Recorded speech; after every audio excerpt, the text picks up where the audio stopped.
2024 was a colorful year for the continent when it came to our politics, characterized mainly by the votes that took place last year. And definitely the trajectory of our politics looks very nuanced, very mixed right now, but still persist with some long-standing challenges that we've seen in Africa. But votes were the big theme of 2024. Voters in more than 17 African countries made up a sizable portion. And with the year of elections now done and dusted, many Africans are looking ahead to 2025 as a year of momentum. Can we create that momentum? And what does 2024 mean for 2025? To help us on that, we have the executive producer for Channel Africa's Swahili service. He's also a commentator, Nixon Katembo, to talk about the African political landscape in 2025. Happy New Year, Nixon. Happy New Year, Ben, the award-winning journalist of the year, together with your partner in crime, Palesa. Absolutely, man. I hope this is going to be another year of awards. No, don't put pressure. Don't put so much pressure. You've set the tone. Let's chat a little bit about 2024, a little bit, you know. I want to get your thoughts when you look back at 2024, Nixon. What stood out for you as the determining political themes that are going to spill into 2025? Well, there are three aspects regionally. If you look at the Southern African region, we have elections that set a tone for change of governments, from the incumbency of ruling parties, but also a new form of government that coming from the opposition parties, but shaking the foundation, the historical foundation around the liberation movement in the context of the entire political landscape in SADC. If you go to the West African region, there is a new emerging tendency of France's waning influence in the region. Yes. A new Sahel state formation that was formed between Burkina Faso, Mali, and Niger. We see ECOWAS, which is the economic being region, very, very tested. Being tested, but also presenting its own limits in terms of how it manages the affairs of the regional states. Along that, you see countries like Nigeria sort of exposing their soft underbelly in terms of what the democratization and the other security issues can be, but also a country like Ghana. The former president from the opposition, John Dramani Mahama, getting back into power after being voted.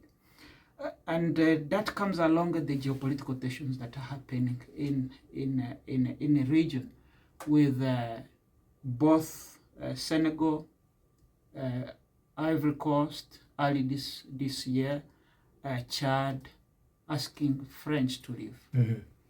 And then you have the Central African Republic also gearing towards its political changes within that country, despite tentative kind of diplomatic rapprochement with France. But we see that kind of changing. In the East African region and the Central African region, things have not been good. Not at all. And we haven't seen many changes there. And they are likely to be our center stage in going to this year 2025, because you see the advances of the M23, the non-fruitful dialogue between Rwanda and the Democratic Republic of Congo. You have the conflict in Sudan up to date, various players not being able to come together to bring some cesses in the diplomatic approach to end the conflict in Sudan. Then you have a tension between Somalia and Ethiopia over the Somaliland breakaway region, which also held an elections. And by the way, for the first time, that country as well the opposition took over power from the ruling party. And it was a smooth transition. The ruling government and the ruling party accepted the results that happened to that breakaway specific region. But alongside the defining nature of geopolitics in that particular region of the Horn of Africa, where Egypt, initially focusing on the Middle East and its relation with Israel and Arab countries, but it is shifting its political power and the diplomatic clout within the Horn of Africa, owing to the tension between Egypt and Ethiopia over the Grand Renaissance Dam. Yes. And then you have Turkey coming in, becoming a major player in the region. And also Turkey has played a very interesting take, because Turkey links Africa with the Arab world, and they've also had mixed kind of outlooks in terms of where they've positioned themselves in the world in 2024, especially when it comes to the Israel issue. Yeah, but that happened in the context of Islamic faith and Islamic religion. You have a Shia kind of leaning approach, and then the Salafist, which is the Sunni type leading. But Turkey being at the center of what is happening in the Middle East, was also pushing its own agenda in the Horn of Africa, and both of North Africa playing a role in Libya, and then also training Somali armed forces, but also overall supporting Somalia. So now you have along that both Egypt and Ethiopia, Turkey sending troops to Somalia. So it's going to have a serious dynamics, but at the same time, within the same token, on the issue of Somalia, you have Kenya, which have had influence over the southern region of Puntland, with Ismail Madobe there being re-elected for a third term, causing tension between Nairobi and Mogadishu over the Nairobi support for Puntland and the southern region of Somalia. Let's talk a little bit about SADC. SADC had a few votes last year that recharacterized even the relationships in terms of new players that are now in the dynamics of the political system in the SADC area. It was interesting, but some things are entrenched, some things are a little bit new there. Well, it's in terms of the national politics that things are changing. But if you look at the SADC protocol and the diplomatic approach thereof has not been changed. And case in point being Mozambique. Case in point being Mozambique, Zimbabwe, for example, Botswana in that case, but we see a new approach with the current leader, President Dumabok, wanting to open up people-to-people relation between Botswana and Zimbabwe in terms of providing migrant legal status within Botswana. For the case of Namibia, you see the elections that just happened. They happened in the context of also the fight over corruption, youth unemployment, lack of accelerated land reform, issues of which has cut across the Southern African region, if you look at from Zimbabwe up until South Africa. And you see that very same issue of land, youth unemployment, and lack of socio-economic justice that stems from the colonial history that is in these countries, but also the type of special secular colonialism that happened in those countries, playing out in the kind of politics that are happening. So SADC protocols emerged in that historical context. And you see whether there are changes of government, the protocol stands, the diplomatic approach between those countries stands. And it's likely to continue because Mozambique is revealing this approach in a more nuanced way on how SADC is going to approach the issues of the region. Well, Nixon, will continue, maybe make some projections into the year of 2025, and maybe you can give us some of the permutations that you are seeing there in looking at some of the events that we can expect in 2025. We're speaking to Nixon, our friend from the Swahili desk, and we're unpacking, the expectations of 2025 on the political front. You see, we like contextualizing things in this particular feature. We call it the politics of politics because this is where we kind of connect the dots. We'll connect the dots a little bit further. You're listening to the Politics of Politics feature, first one of 2025 here on The Move. And we're still joined here by one of our very own executive producer for Channel Africa's Swahili service, Nixon Katembo, looking at the African political landscape that we just went through, very momentous year 2025, but also looking ahead into the current year 2025 as a year of momentum for the continent.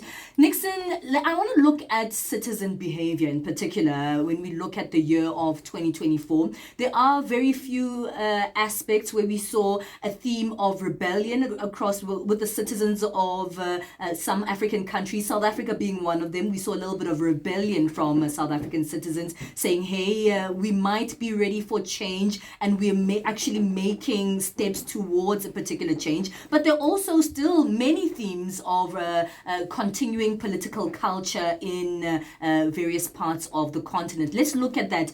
Where did we see community or citizen rebellion and continuing political culture? I think when we talk about political culture, you look about citizenship, citizen engagement. Yes. And the citizen engagement vary basis on the service deliveries and the responsibilities entrusted on the African leaders to discharge towards their citizens. And when we see that happening with the youthful population growing on a continent, so is discontent, because there is a feeling that not much is not being delivered to the people. A case in point was Kenya, where they called Gen Z generations, 2000. So they call various names depending on what type of colloquial name that you want to give. They are rising up because I feel sort of there is an emerging disconnection between the bygone years of what Africa and the leadership has meant to the African people. Remember, we are in a third generation from the liberation movement, which happened in the early 60s up until the 90s.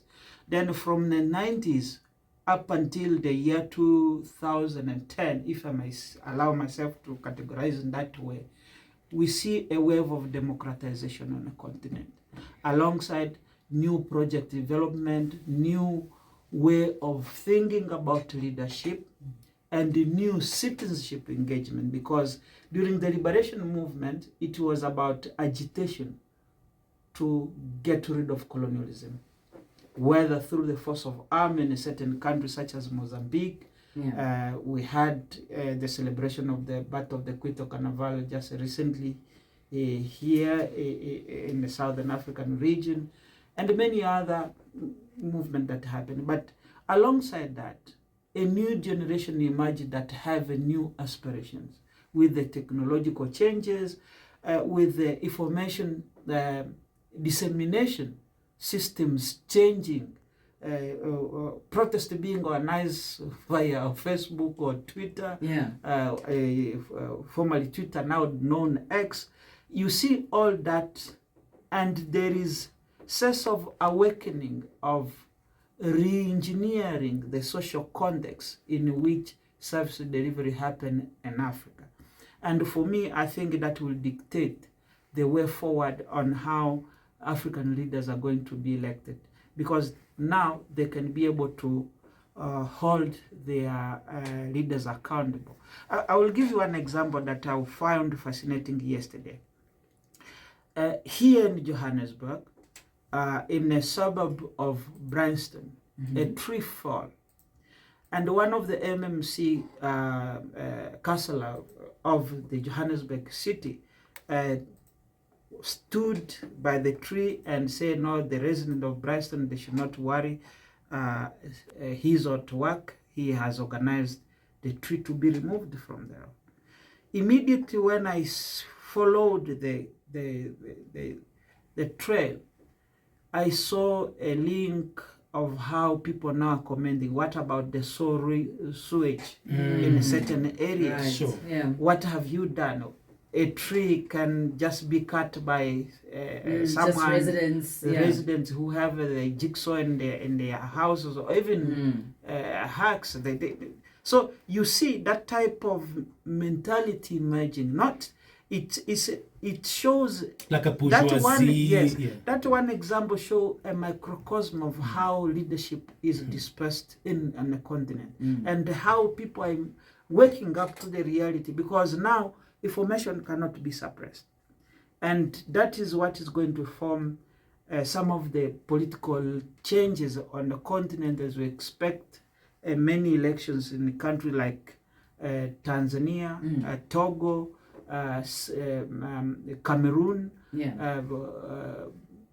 Another country I think is Central African Republic. These are going to inform how people. But what is critical and we should not leave out is the changing geopolitical nature of our world in the wake of the war in Ukraine, Yeah. the vote in the US, and the second Donald term Trump of factor. Donald Trump factor, Yeah. Big one. the Chinese growing influence economically and likely to surpass the US economy by 2030. Well, So the growing economic and geopolitical tension that are coming up, Yeah. they are going to dictate our politics on the continent. We need to wrap up. So in the space of time that we have, let's speak about 2025. Of course, the year that's passed was a big year in terms of Africans heading to the polls, and we saw the nature in which they were thinking there. But this is the time where we actually get to see, what the outcomes of those polling events will be. So what do you think your predictions are for this particular year in politics? This particular year in politics is going to be a very interesting one. One, I have touched on the elections that are coming up on the continent, which are going to be dictated by geopolitics. The second is the emergence of BRICS, of which South Africa is a hosting nation. I mean the G20 rather, Yeah. of G20. which South Africa is a hosting nation. The emergence of BRICS, of which Uganda has become one of the first countries to become to take a status observer status member.